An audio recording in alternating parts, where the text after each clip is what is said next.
Good morning. Good morning, everyone. Welcome to Morning Minutes. Myself, Michael Burgio, Mark Novak, episode 261. Perception is the art of war. Marky Mark, art of war, Yep. Perception. This minutes will apply to everyone. If you're a business owner, a young agent out there in the food business, hospitality business, perception just applies for everyone. We judge everything and everyone. You know how they say don't judge a book by its cover? We judge a book by its cover.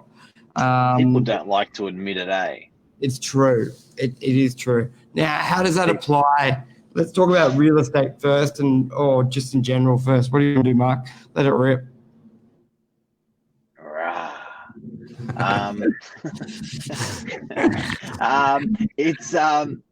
It's really important because I think sometimes it can be a little bit fickle, but people can say, oh, who cares, how the agent's presenting, who cares how the shop front's presenting, who cares how the restaurant's presenting, but on balance, and restaurants are a really good example that they are always reinvesting in themselves. They're always doing these huge fit outs every 5 or 10 years to stay fresh, even when the old fit out was good. McDonald's is a good example of that. The McDonald's brand, it never ages because they're consistently reinvesting into their perception. Very good point. Even how food is presented, there's always that meticulous in having it presented the best, because believe it or not, how that burger looks, how that meal looks, you will interpret how that would taste before initially. We look at menus. That's why menus are very visual. Perception, the initial thinking of it. There's obviously there's people that go against the grain, but they are 1%ers. There's the institutional style businesses where you've been eating there for 30, 40 years, you still love it, it still pumps, that are across Sydney. But on balance, the most businesses, they just really need to reinvest. It even comes down to relationships. It even comes down to clothes. It even comes down to cars. You just need to just keep reinvesting in yourself in order to stay on top, on point and on game. And I think they're the exception, not the rule. That, you know what I mean? Like that place that hasn't reinvested, but it's just got that look and feel. A lot of places can't pull it off, so you'd rather be reinvesting into it. Just like real estate agents with what they wear. I know there's always that debate, smart casual, suits. There's that perception of professionalism as well. Ties, suits, shoes. You know what I mean? Even when it comes down to how do you present a home, isn't that right, Mark?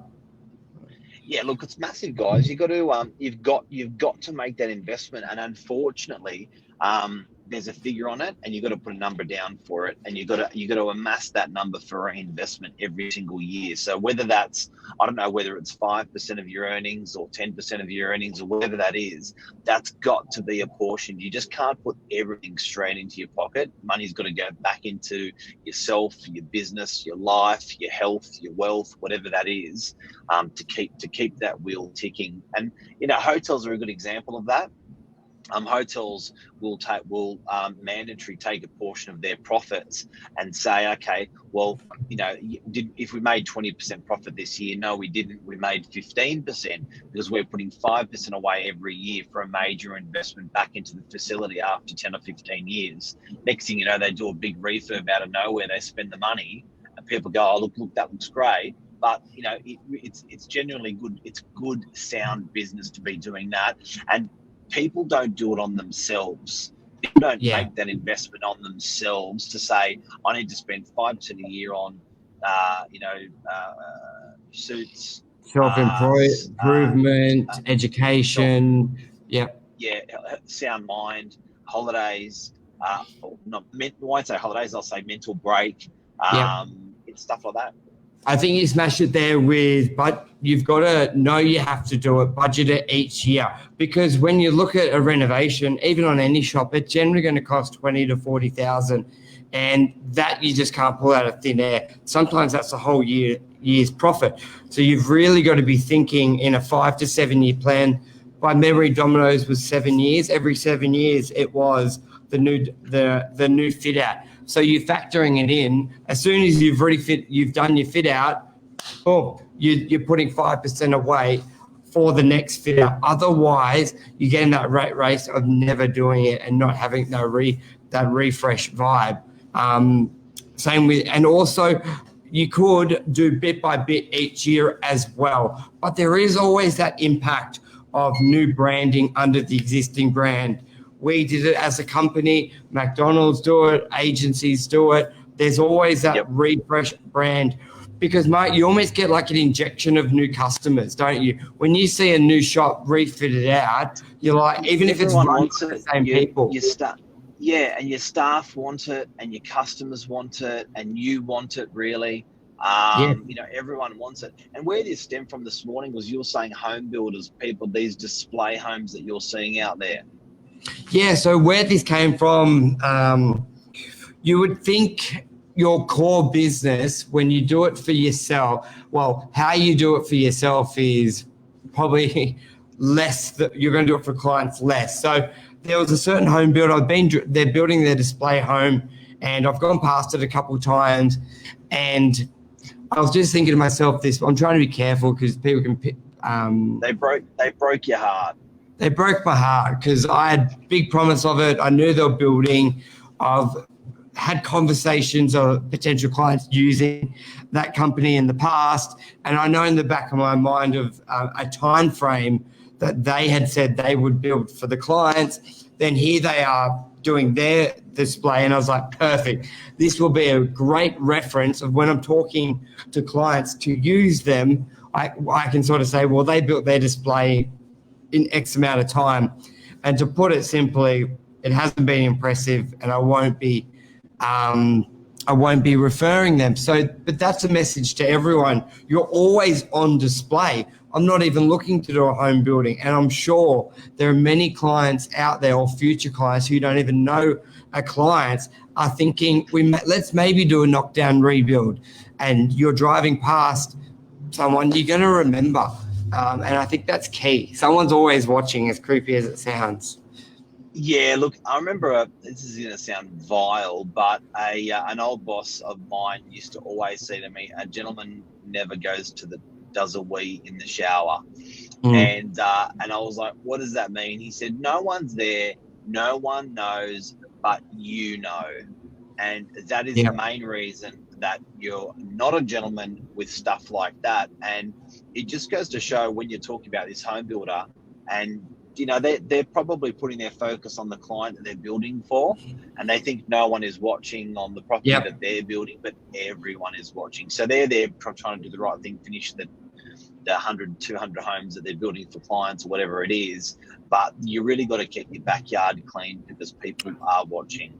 Well said. Like, we had it with a client building an office fit out for themselves across the road, and they do fit outs. And their fit out took 12 months because they were focusing on clients. And they were like, I'd rather focus on paying jobs than us. And I totally get that. But the whole thing is, perception is the art of war. That person driving past is not going to call you for an excuse saying, so why did it take you so long? They're just going to come up with a conclusion. So be mindful of that, especially when you have your brand on it. You're almost rather not wrap it with your brand and let it be built, sort of thing. But you always be careful. So the nuggets from today are? Someone is always watching. Reinvest in yourself. Put a little bit of money away for that reinvestment, that self-improvement each year. What else, Mark? Do it, guys. You've got to do it. The reinvesting in yourself is absolutely critical. You may feel guilty doing that even. You may feel guilty buying that suit, or you may feel guilty buying those shoes, or you may feel guilty, doing that fit out on your business. But taking that weekend off for yourself, you just got to do it. Well, yeah, good point. Taking that weekend off for yourself, or taking that holiday. I know every holiday I feel guilty when I take, but at the end of the day, you don't feel guilty. That investment needs to happen, particularly, if in businesses, it's different if you're the level of hours you're putting into the business. You should be, if you're doubling the hours in your business, if you're doing 100 hours a week in your business, well, then you don't take 44 weeks a year holiday, because that's what someone taking 40 hours a week takes. So you've got to reinvest back in yourself, take a little bit more. And guys, it is so much worth it. And that is a secret, that if you see these people that are growing their lives, whether it's their business, investment, relationships, whatever it is, they're taking a little bit along the way and putting it back into the petrol tank, and it keeps growing. It's a huge lesson, guys. Do it. Perfect. And that's the Take Super Saturday. You're going to have breakfast with Novak shortly, Mark, and good luck to everyone out there.